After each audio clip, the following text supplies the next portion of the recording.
Okay, so we want to start customizing our views and add more visual elements to our Kanban board. Now, when you look at a design like this and you like to implement something similar to this, start from thinking about data. So what kind of data do I need to have to be able to recreate something like this? So for example, some of these cards have a star in front of the title, and some of them don't. So there must be either a piece of data in the database or some other kind of indication that tells us these records should have a star and these shouldn't. Or we see something like user cards, user avatars here, and this shows us that there's either a one-to-many or many-to-many relationship between a record and some kind of model that has pictures, most likely a user with avatars here. Underneath we have something like maybe a tag, which is again another one-to-many or many-to-many relationship. And here we also have a monetary value, which could be like a string or something in the database. So let's start implementing some of these in our code. Let's go to our tasks table migration and add something to represent the star. We can have maybe a boolean. Let's add a boolean called urgent. Is the task urgent or not? And we're going to default this to false. Okay, so that's one thing. And by the way, you might want to create new migrations, but while I'm in development, I usually just tweak the migration and do a fresh migrate on my database. So we have some data to do the star. Now we can create another table between this tasks table and our users table. Schema create task user function and give me the blueprint of the table, and we're going to add table foreign ID task ID, which is going to be constrained, and we're just going to duplicate this and do user ID, again constrained. Okay, so that's that. What else do we want? This one as well. You can have maybe let's add a user ID to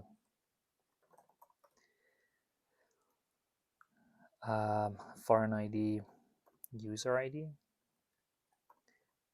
constrained, and this is going to be like the owner of the task, the creator, and these could be like the team who are working on the task. Okay, this is good. I think we don't need anything else to implement this. And get record, we've already done that. Here's nothing new. We have like a progress bar or progress dots here, and apparently this is different based on the record. So this one has 4 to-dos, this one has like 5 sub to-dos, this one has more, and some of them are done. And these are more like steps, and these are discrete steps. So you could have many different ways to implement that. Here I think I'm doing like a JSON column on any of the records, and the record model is returning based on some other criteria, whether it should be like 4 tasks or 5 subtasks or more. And here you have like a continuous progress bar. We can have another column here, table tiny int and progress, which defaults to 0. What else? This is just a date. We can use created at for that. We have tags again, and the description. We can add the description as well. We have description, and there's some color as well, we can add a color to, yeah, it's just, it's a border with border radius. Okay, so, and we also have apparently the count of how many records are in this column. We can add that as well. So let's start customizing the views. For customizing the views, we need to publish the views. So let me just add more columns to tasks table. Now let's publish the views, and I'm not gonna need all the views, right? So let me see which ones I will need to change. The edit record, I'm not gonna change. I don't need the get keep. I don't think I'll be changing the board. Yeah, you can customize the board, but I don't need to customize the board currently. By the way, I'm looking at this and I was using this the wrong way. So if you want to disable the edit modal, I was trying to do it with setting this to false, but false is the default value, right? So here, if I click here, this is the default situation because it's not disabling edit modal. So if I set it to true, it will disable the edit modal, right? And now when I click on these, I don't get anything. So if you looked at the previous video and you were confused about this, as I was, this is the answer. Okay, so let's go back to customizing the views. This one, yeah, I'm not gonna change the board. I do want to change the header. This is where we add the count. The record I want to change. The scripts I don't need to change. And status, yeah, maybe we change this as well. Okay, let's keep these.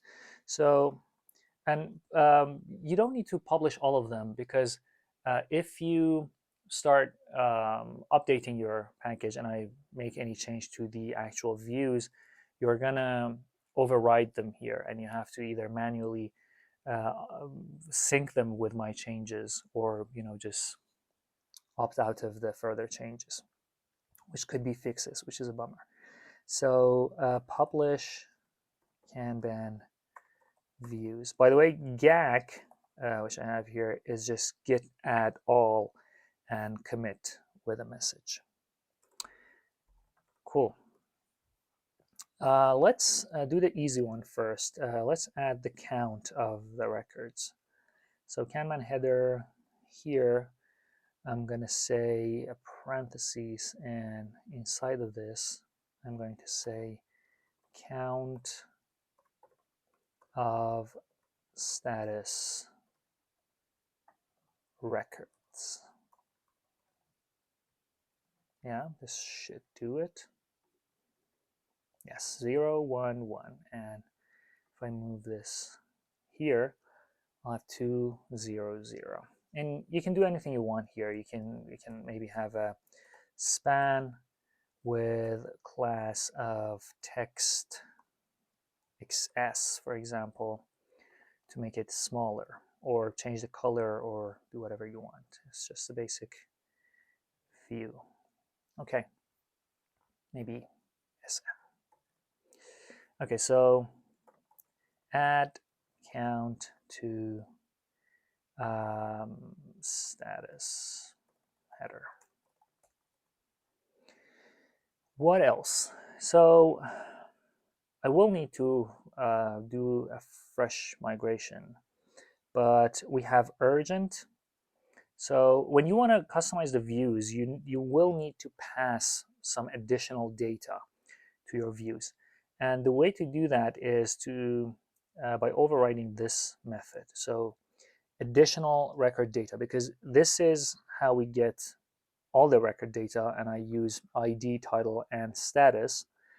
But if you want additional data with that, you can add them with this method. So here we're going to do additional, and I'm just going to import model and additional data will be, we're going to have urgent, and this is going to be record urgent. And now we're going to have access to something called urgent and urgent key on our record. So we can say after this title, we can say if record urgent. And now we can add a star here. So we can say X hero icons star. Hopefully. And now let's do a fresh migration. By the way, before we do that, let's update our task factory and add some dummy data. Let's tasks table and add all of these.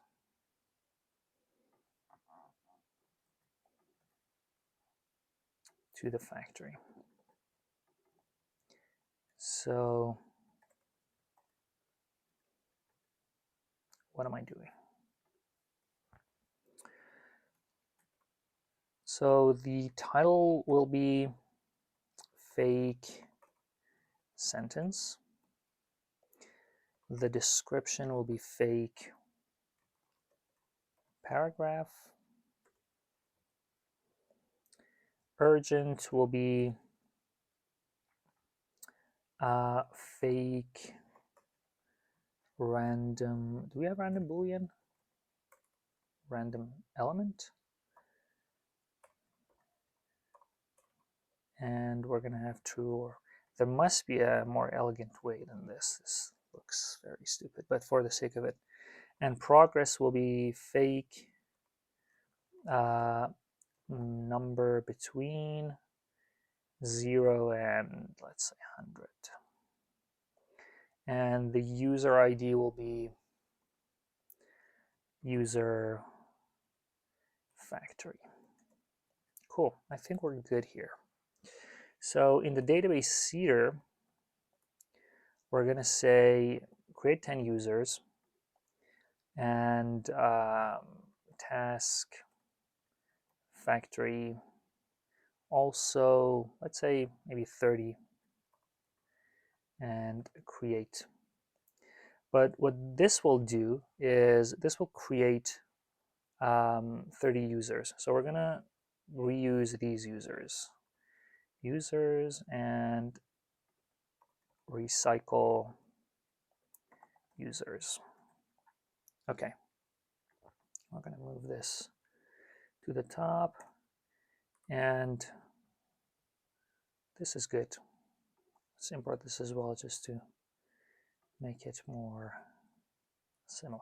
Okay. Database. See update factories and seeders. What else am I doing? Okay, add urgent to record cards. Cool. Now let's see what we have here. Oh, we don't have hero icons star. I think I need to add an O. No. Hero icons. Hero icon. Yes. Okay. So none of these are urgent, probably. Oh, I haven't done the migrations, right? MFS, that's why I didn't need to log in. So refresh, log in again. I should have more tasks. Okay, now some of these are urgent, but the star doesn't look good. So let's fix the star. Let's say class text primary 500 W4 H4. Yep, that's better. And maybe put these two in a div and make this also block inline block.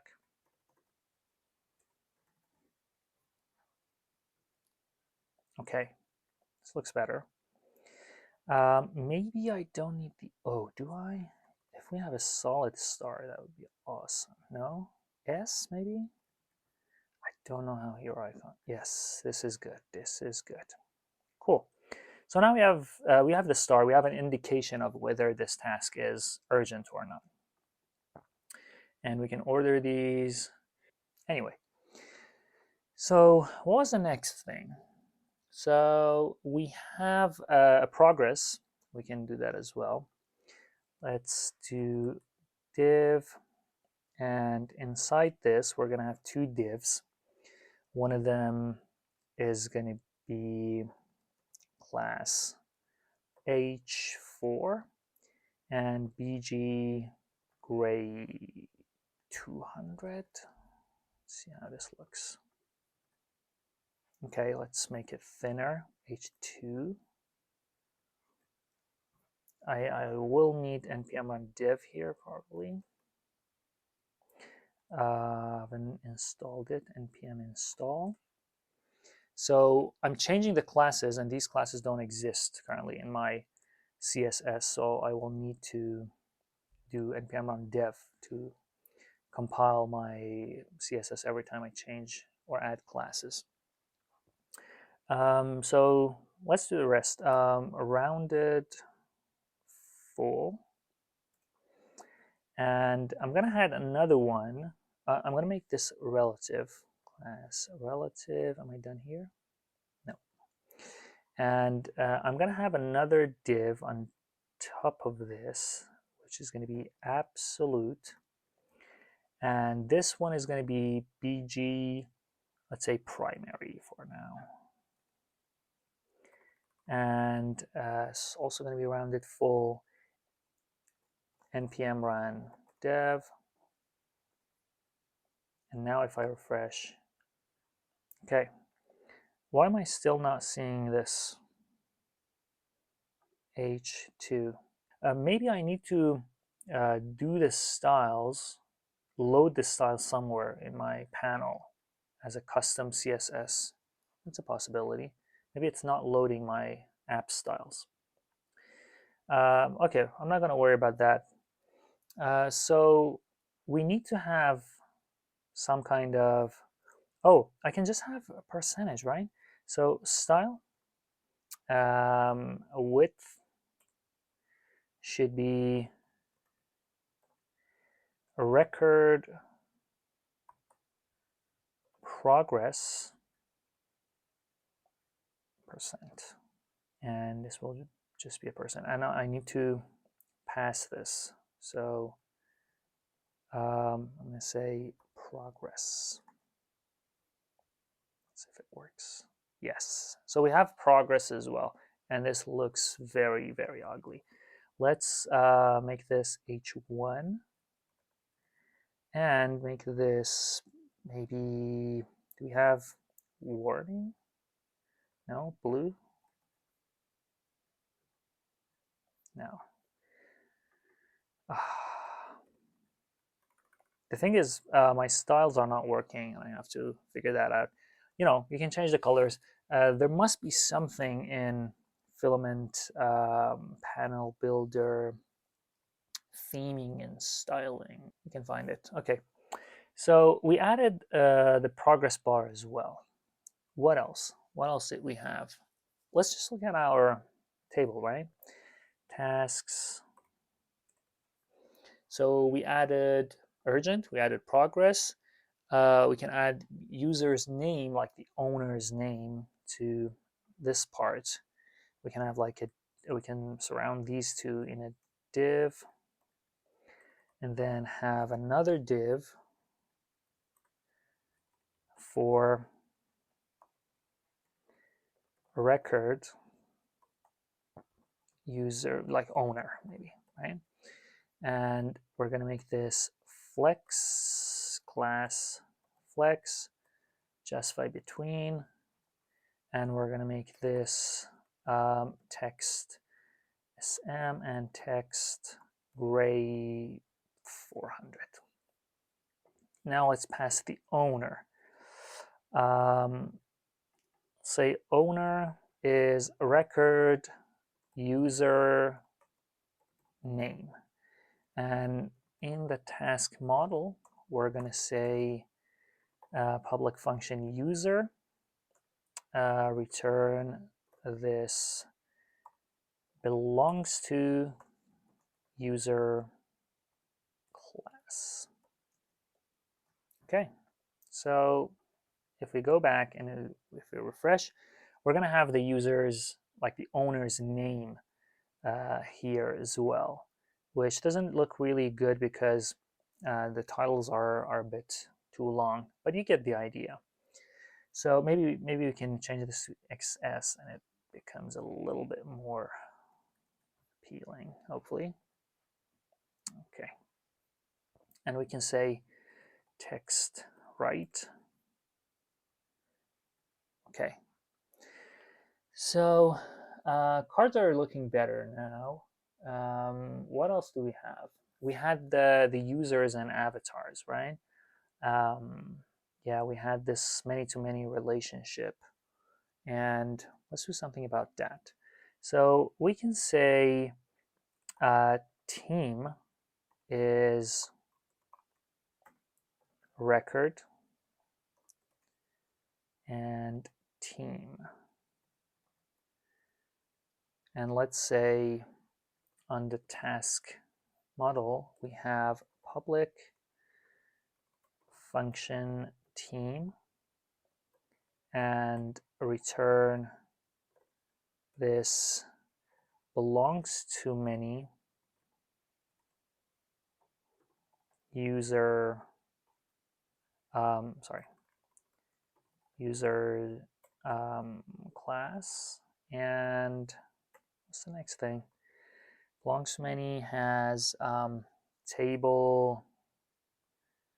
The table is of course task user, and I think the other ones should be okay. Let's see what happens. Refresh. Okay, so I don't think we're actually adding any of these. Yeah, we're not. So we can say these are tasks, and then we can say tasks each function receive the task and say task team attach, and we're going to have users, and we're going to use users.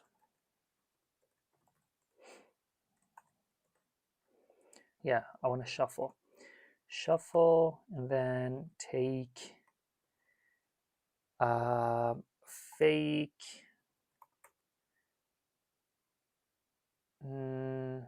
integer, no, number between 1 and 4. After this, pluck the ID. This hopefully works. Okay, so we're attaching some of the users. We're shuffling, so we get a set of users, and then we're taking a random number between 1 or 4, and we're plucking the ID, and we're passing those IDs like an array of random users between 1 or 4 of them, and we're attaching those to each team. Hopefully this makes sense. Okay, let's migrate, refresh, sign in again. Okay, so we should have the team now. Let's just, in here, we can add maybe a div here and say for each record team as member. Let's just, for the sake of it for now, let's just say member name. Refresh, and yes, we have the member names. Now, instead of names, let's just not input anything here. Let's not output anything. Let's say class W12, no, 8, H8, rounded full, and BG grade 200, and see what happens. Okay, so we have these circles. Now on this one I can say flex, and this will put them on a horizontal line, and I can say minus what is it, space x, yes, 2, let's say. Okay, and I can add like a border 2 and border white. Border white. I don't have border white. Come on. I don't want to do primary, man. Yeah, it looks ugly, but you get the idea. So, and inside this, you will have like the avatar of your users, right? Maybe you use Spotsy, use whatever else, just regular uploads, and you upload some avatar for your users, and these are your users, right? So all of these are being loaded based on the users, and if you add avatars, you can just load the avatars. What else did we have? Do we have anything else? Let me see, tasks, table. No, I think that's it. I think we have added all the things that we wanted to add. Anything else here? No, that's it. Yeah, we can add maybe like a date, like a due date or something like that, or part of a description. Maybe under the title we can add record description, and we can pass it here. Description,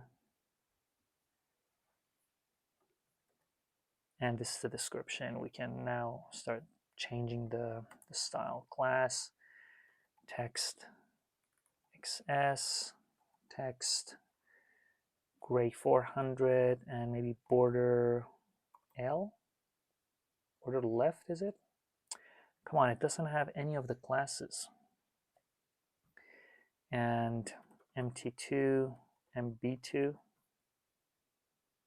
Yeah, you get the idea. You can do anything you want. We just have to figure out that style issue with filament, and we should be golden. Okay, this is it for this video.